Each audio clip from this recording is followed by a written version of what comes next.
Welcome to Smash Writing. I am a host. This is other host. Justin doesn't like us to introduce ourselves, so We'll just make a new way, like, I am. Every There time. he is. I'm Paul, that's Justin, and today we are reviewing The Witcher, Nightmare of the Wolf. which is a Which does prequel. not actually have a wolf. Well, I think that's their logo. Like, that's their symbol. Is that why this is Nightmare of the Wolf? Because of the coin that doesn't... it just tingles. There is a it's fox. not- Yeah. Okay. So I was thinking about that when I'm writing down the shit on the board. That wasn't really a wolf, was it? I mean, that was It's more of a an elf. fox. Maja crossbreed. They just had the power to shift into an animal. And they shifted into a fox. Unless it was a wolf. I mean, it was red and it kind of... You only see it for a moment. couple of minutes. There's a couple of scenes. Was there a couple scenes? I thought Yeah. there was just one. No, there's like three. If, But if you can't tell, this movie didn't thrill me too much. and Justin is the anime person. Well, I don't have a problem with the animation. The animation looked really good. So let's everything talk. else. Let's talk about the plot like we always do. All right, before we start this, let's make one thing clear here. Yes, go ahead. I didn't play the Witcher games, and I'm not giving CD Projekt my money. After Cyberpunk, you get nothing. I never read the And books. I didn't read the books. Didn't watch. I the watched season 1 of The Witcher. Didn't watch it. I know Geralt is played by Henry Cavill, because Damn good job. people have seen those headlines. I've seen the. So me diving into this, not the best idea, because I don't know the terms. Don't know what's going on. Well, let's talk about the plot, which we do know the plot. We do know the plot of the movie. Go ahead. No, you go ahead. Well, basically, it's an introduction to the Witchers.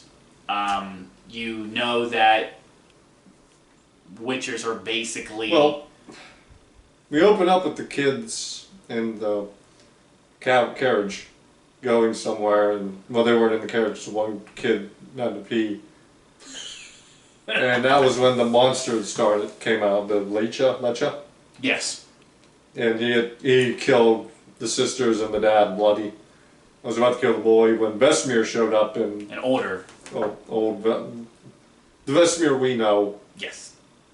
shows up and kills the monster and takes the boy to the palace. Mhm. And that was where you get the big debate with Tetra arguing that the Witchers are making the monsters.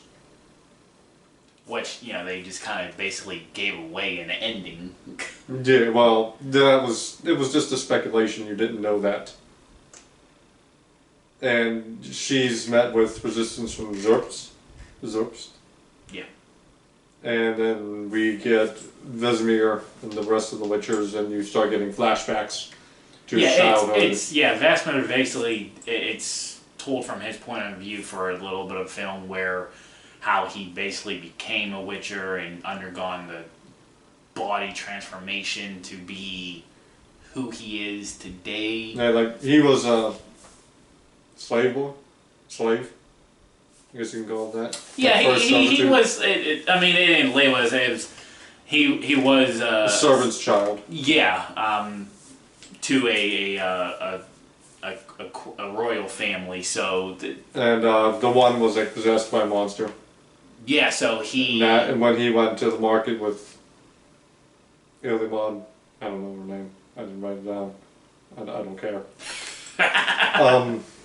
Well, this is the problem. They dipped back and forth between present or what's happening now That and is his like, childhood so many times that it blurred together. that is actually what they do, even in The Witcher. I haven't read the books, so maybe you can correct me if I'm wrong, unless this is something they're purposely doing in films, but unless this is in the books. So I'm just telling Justin that from my experience. Well, I don't care I don't care. This is the movie. But their plot telling format is that way, where they blend them together. It's very blend together, very hard to. Even watching the season 1 of The Witcher, I was confused of what timeline was going on, because they had 3 different timelines, and the goal is they all intersect. Yeah. And then you gotta catch that intersection to pay attention to everything. Well, it's kind of like he has to, like, even like the way it was worded and like the synopsis kind of deal. It's like he has to battle the demons of his past. No, he doesn't. No, he doesn't. The monster he faces has nothing to do with the demon of his past. But Vesemir always, when child Vesemir has a dream of, gold and adventure, and he's in love with another one of the servant children, Iliman, maybe your name. But, he runs off to become the Witcher, and we see his journey to become the Witcher, and right before he's about to be initiated kind of deal, he receives a letter from Iliman, and she'd been moved to another house. And she grew up to be Zerbst, I believe Zerbst. And we see like a boiling point coming between the kingdom and Tetra really shaken, especially when the Witchers got into a bar fight, Vesemir and another one of the Witchers. And they're arrested and taken in. And Zerbst comes makes the deal where Tetra and Vesemir will go out to the woods to find the monster and come to the bottom of it. And they find this elf Mahara. Mm-hmm. Hybrid creature is behind it. And you learn that it was the Witcher Deglin and the mage who was creating the monsters. Who was actually Vesemir's mentor. Yeah, he was the mentor who trained Vesemir. And his story behind it is basically... We need money! We need money! And in order to be... The monsters were going extinct, so the Witchers were making new monsters.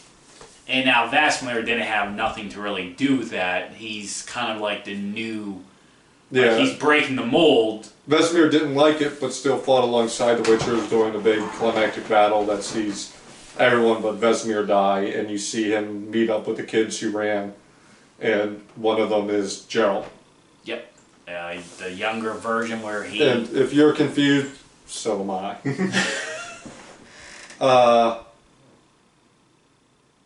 We're supposed to be behind Vesemir, right? He's the lead character, yeah. He's the one that brings you the... But, like, Tetra isn't wrong. Like, the villain here is more in the right than Vesemir is, because it was the Witchers who were doing this. And Vesemir at the end doesn't side against the Witchers that did this, even though he wants to. And like Tetra is working with Kui, the elf hybrid. Again, why am I rooting against them? Like, burn these people to the ground, like... They're almost... And they're even, like, I think, depicted as just money. I think... Including Vesemir. Yeah, Vesemir has that... Like, they tried to, like, he's honored. Like, no, like, you just showed me, like, 10 minutes of him dancing in gold, right? I think they wanted... He won't even help Flindrol because he ain't paying him. I do think... See, because, like... Flindrol? The Witchers even in... The Witchers even in the series, they're only going to do stuff for money. So they're almost on the side where they're not the good guy, but they're not a bad guy either. They're doing something on their own, and they're going to tell you, you don't, if you need me, you're going to pay me, and if you don't pay me, I'm not going to do it. So it's hard to say if they're ever actually heroes or villains. They're in the gray, that's okay. But when you have someone in the gray, you need someone in the wrong. And like, your villain needs to be in the wrong. And Tetra and Kui, I believe, they aren't in the wrong. So I'm not pulling for any of these people here. It's Tetra, get him.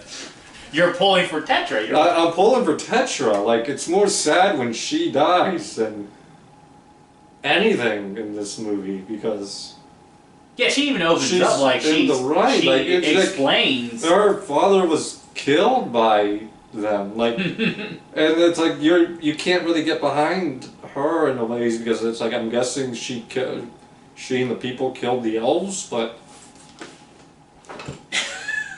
Hard to get behind. It's hard to, like, what started that fight?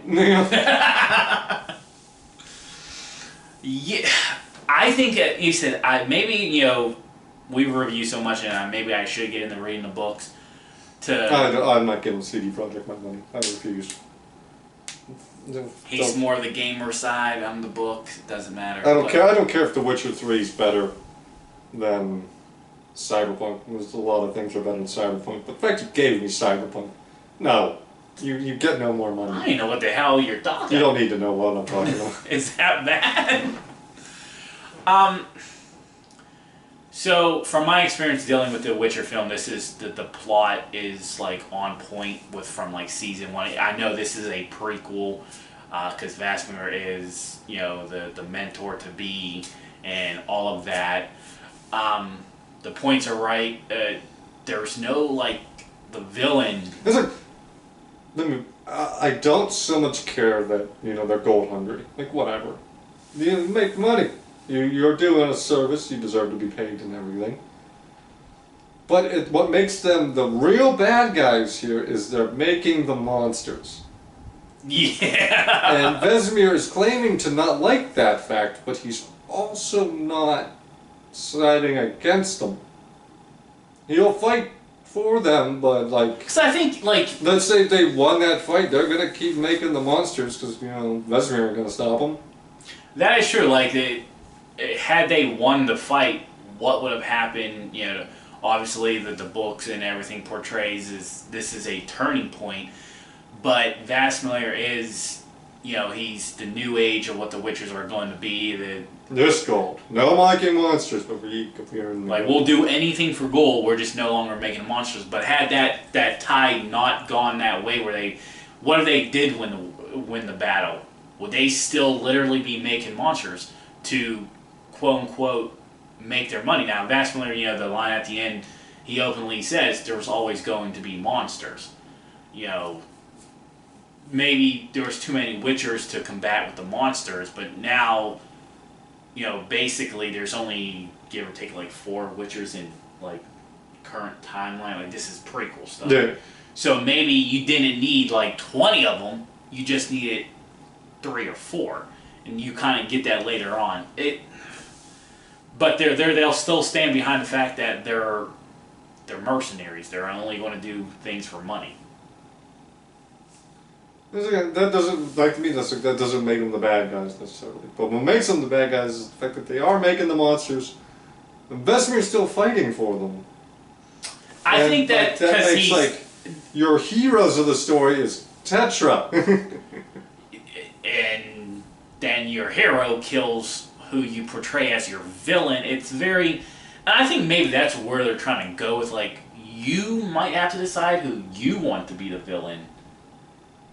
Because they're... But shouldn't that be up to the reader, though, and not the storyteller?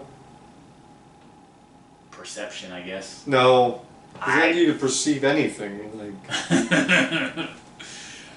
Like...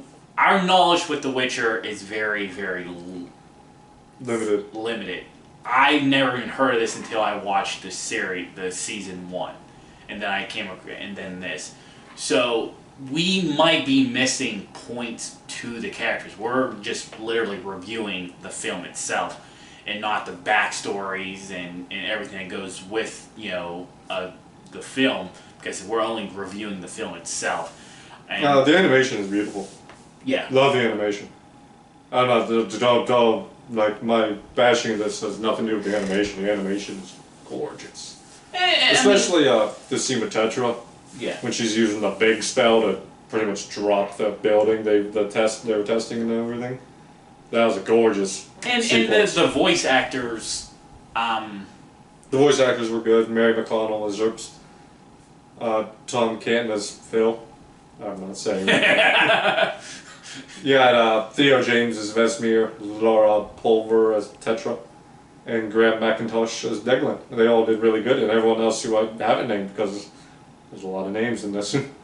And voice actors, always judge on how they, what you see on screen and what you hear. They were on point together. So Pronunciation, line, read, everything. That's Yeah. all good. Good here. So outside of probably the whole villain and hero and who you should root for, I mean, like, you had your... Listen, I'm not supposed to care about anybody, in which case, why do I get invested? Yeah. If I'm not supposed to get behind anyone, then there's no investment going on, and that just sinks it further. Like, you really don't know who to... I guess the people, the film wanted you to go for Vasmir because of who Like, he didn't want to make... He didn't like making the monsters, and he shook his finger. That's it. He shook his... He wagged his Stop finger. that! Bad. Because it's like...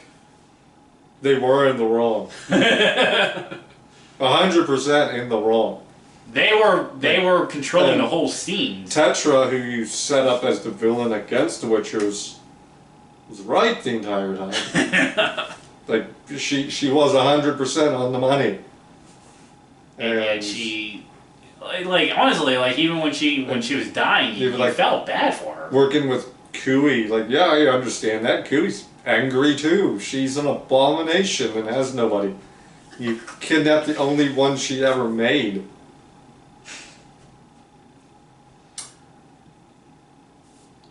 Just the story. The story was... Like, this wasn't a good story. Not a good story. So overall, how would you give this film? Like, what would you... I'm gonna give it a B. I'm gonna give it a B because I don't know the Witcher lore, so I could be missing something. The animation was fantastic. Yeah, that's why it's gonna be the animation and the fact I could be missing something. And if you are a fan of The Witcher, it might make more sense to you. I'll agree with that. I'm giving it basically the same B. I want to know more. I'm curious to get invested into this franchise, book series, and catch a book, pick up a book, see what this is about. That'd be a first for you. It would be, to maybe, and then think about, and if we are wrong with something and we come back and there is something that we did catch before. You'll come back. I'm done. Yeah, we'll come back. No, you'll come back. I'm done with The Witcher. We're moving on. I moved on from The Witcher. Bye bye. It's as close to CD Projekt as I want to get. But I mean, if you're new, and it's always one of those things where you should probably read the books first, We'll play the games. or the games, whatever you could choose. Well, maybe not play the games. Don't give CD Projekt money. You're gonna have to fill me in on all of that because I am so. You have such a hatred for this. But until next time. Cyberpunk just ruined me. But until next time. Curb stomped my happiness into the ground. Bye bye.